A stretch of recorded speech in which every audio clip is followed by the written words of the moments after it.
स्वस्थ रहें, मस्त रहें, व्यस्त रहें, खुश रहें। हाय, अगर आपको जुखाम है, गला खराब है, खांसी आती है, कफ आता है, उसके लिए छोटे मोटे प्राणायाम है जो आपको कर लेने चाहिए। प्राणायाम में आपको करना है भस्त्रिका। एक भस्त्रिका ये है,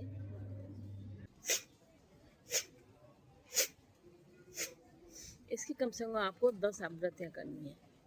हालांकि ये भस्त्रिका नहीं कहलाता है, लेकिन काम ये भस्त्रिका वाले करता है। भस्त्रिका प्राणायाम में आपने गहरी लंबी सांस लेनी है, गहरी लंबी सांस छोड़नी है, गहरी सांस लेनी है, गहरी छोड़नी है। जैसे मैं आपको दिखाती हूँ। दोनों हाथों से घुटनों को ऐसे करके पकड़ लें।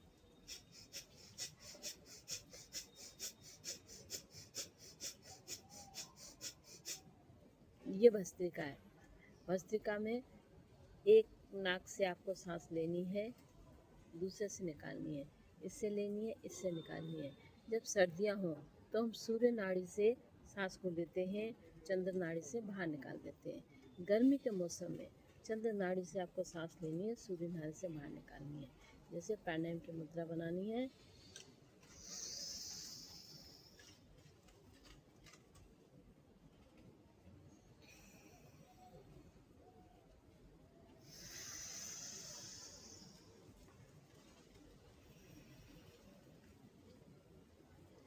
ये भस्त्रिका की दूसरी आवृत्ति है। भस्त्रिका की 4 आवृत्तियाँ हैं, जिसमें से गर्मियों के लिए हमारे लिए ये 2 आवृत्तियाँ काफ़ी हैं। 2 आवृत्तियाँ हम सर्दियों में उसमें ऐड करेंगे।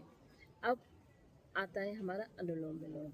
आपने बड़े आराम से अपने हाथों की प्राणायाम मुद्रा बनाएंगे, हथेली को रखेंगे अपने घुटनों पर और प्राणायाम मुद्रा बना के सांस छोड़ेंगे, लेंगे, छोड़ेंगे, लेंगे, छोड़ेंगे, लेंगे, छोड़ेंगे, लेंगे। इसमें सांसों की आवाज़ नहीं आएगी। आराम से स्मूथली जो विधि के विधान से आपकी जो सांस आ रही है, जा रही है, सिर्फ आपको वही करना है।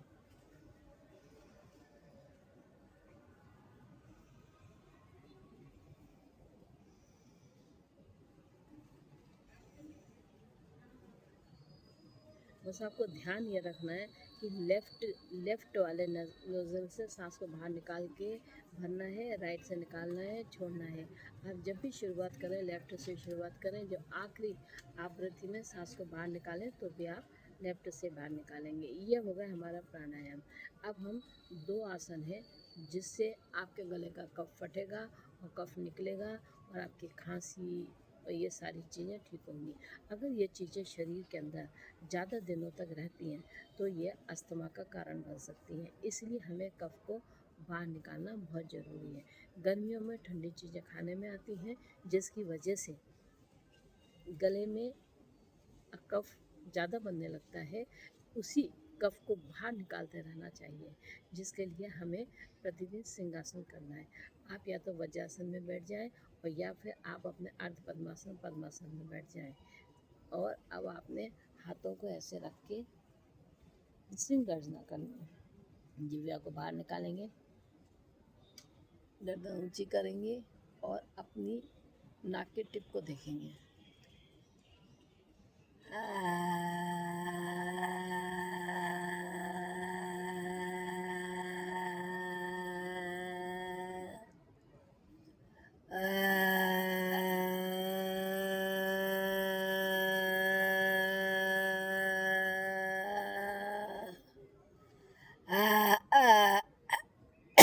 देखिए, अगर गले में आपके कफ है तो 2 बार तो आपने कर लिया, तीसरी बार में कफ फटना शुरू हो जाता है।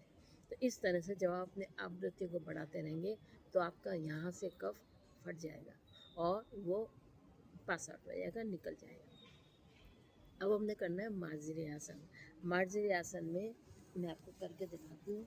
मार्जरी आसन में आपने घुटनों के बल बैठ जाना है, ऐसे बैठना है और सांस भरेंगे। सांस बढ़ते हुए ऊपर, सांस खाली करते हुए नीचे, बढ़ते हुए ऊपर, सांस खाली करते हुए नीचे। इसमें आपको दोनों घुटनों के बल और दोनों हथेलियों को टेक कर सिर्फ बैठना है। थोड़ी सी जगह की कमी है। कल बारिश हुई थी, सब जगह गीला है, इसलिए मैं आपको बता रही हूँ। उसको बोलते हैं मार्जरी आसन, जिसको कैट पोज बोलते हैं।